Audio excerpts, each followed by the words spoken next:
10 things to look out for to know if you've reached the devalue phase. 1. Look out for sudden abandonment. Anyone who goes from texting and talking with you 24/7 to once every 24 hours has immediately devalued your importance and significance in their lives. 2. Do they treat you good one day and then act like you don't exist the next? Now, that's not the sudden abandonment. This can go back to then day 3, you exist again. And then day 4, they're non-existent, right? The hot, cold inconsistency. Number 3, are they withholding from you? Are they withholding information, physical affection, the ability to validate you? And when they don't want you to feel validated or seen or heard, that's where it can spike up your anxious attachment style. Number 4, countering or gaslighting. Do you find yourself questioning your memories or thoughts? No, I never said that. I could have sworn that you said that you were allergic to this. I never said that at all, right? Do you find that happening? Number 5, diverting. When you bring up something that they said or did, do they immediately change the subject and divert the attention elsewhere so they don't have to take responsibility? Just this morning, I said the word imperative to my abuser, and regardless of the topic that we were actually discussing, imperative was his yes. And I said, and you can include any synonym of that word. Let's carry on to the main topic. And I just continue talking because they will want to detract and divert. And as soon as he said that, I was like, oh, why is that the diversion here? Number 6, trivializing. Do they invalidate your thoughts and feelings and claim you're too sensitive, even though you're completely valid to feel the way that you feel? Oh, that one hurts. Number 7, do you miss them when they're not around? But do you want to run far away when you are together? Huge red flag indicator. Number 8, are you receiving mixed signals? If you are, take mixed signals as a no, not compatible.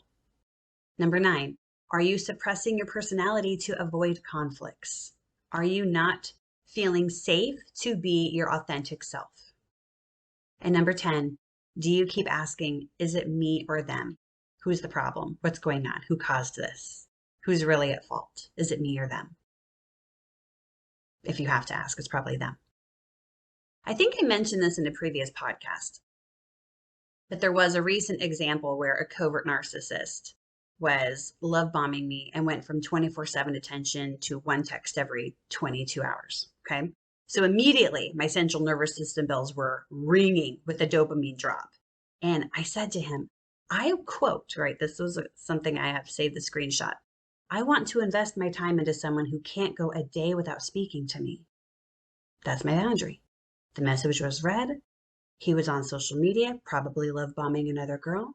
And 23 hours passed before I got a single text reply. I waited a few hours before replying, and then it reached just under 24 hours from then for a reply back. So at this point, I saw the game he was playing. He's going to see how far he can push my willingness to tolerate this behavior. Will I still stick around? Will I still talk to him if he doesn't reply for over 24 hours after I've already stated my boundary? So I reply, and the countdown began. I had my finger on the block button, ready at the 24-hour mark on the dot, and then I hit it on everything. Facebook, Instagram, iPhone. Was I hoovered? Yes. Did I expect it? Yes. Does that mean he was sorry for his actions? No. It just meant he lost control. I needed a week to separate myself from the situation, to evaluate what was going on and try to come to terms with the fact that who he had me fall for wasn't a real person. Now, I truly believe it's who he wishes he could be. Or any narcissist wanting to be this amazing person to emulate you. And he doesn't believe he deserves it because without fail, a narcissist is the kind of person who will tell you how much they love you until you love them back. Then once you do, they will start to show you just how little they love and value you because they don't feel worthy or deserving of your love.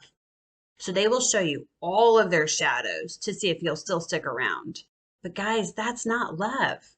And I couldn't allow that misguided, hopeful heart of mine to steer me back into a trauma bond. but boy, I wanted it. And I realized that this was the devalue phase. And then I left the voice note that called him out saying, "You knew what you were doing." And again, while I never got the apology or the closure that my spiked up anxious attachment style needed at the time, my secure attachment style reminded me that if we were supposed to be together, we would be naturally, organically, and authentically. So, what is actually going on during the devalue phase for the abuser or the narcissist?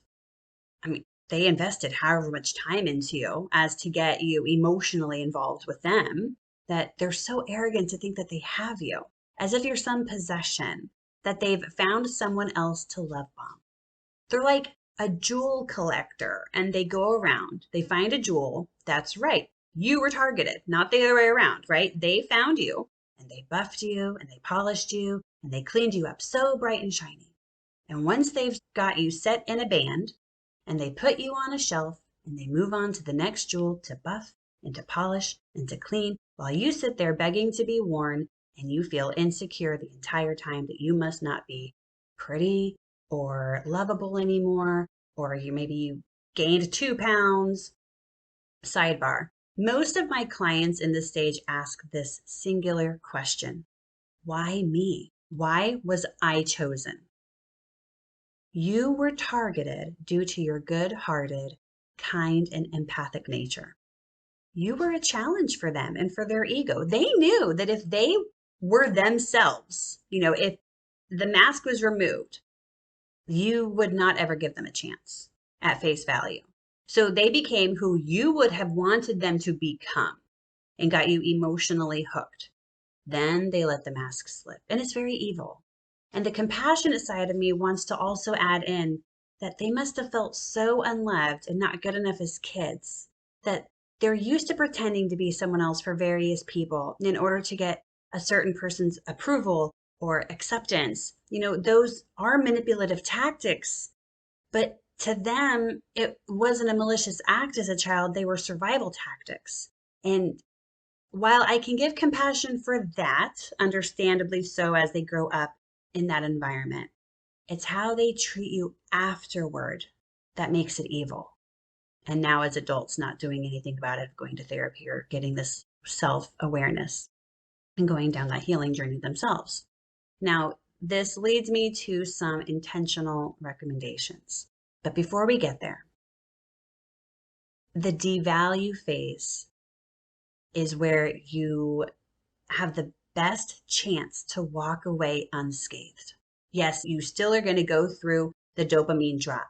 So you're going to be experiencing the withdrawals. And we're going to talk about that in, I believe that would be episode 12. We're going to talk about the withdrawal. We're going to talk about what happens with the hoovering. Okay, so all of that's going to be talked about in that one.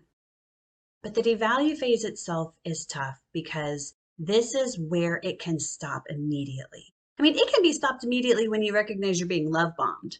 But if you are becoming addicted to the dopamine and you don't recognize it, at least then you're able to recognize something's off, right? As soon as they stop, as soon as the dopamine has left your brain and you feel that in your gut and you stop and something is off, trust your gut.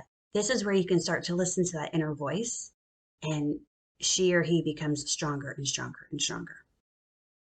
So the intentional recommendations, lots of songs for this one, and I have some quotes too. So the songs I've chosen that for me represent the devalue phase is Someone You Loved by Lewis Capaldi, Little Do You Know by Alex and Sierra, Remind Me by Carrie Underwood and Brad Paisley, Human by Christina Perri. Actually, human, I can put that into a couple categories, but I do like it for devalue because once they've treated you like nothing, you just kind of become robotic. Both by Ingrid Andress, Chasing After You by Ryan Hurd and Maren Morris, Take Me to Church by Hosier, and Mixed Signals by Ruth B.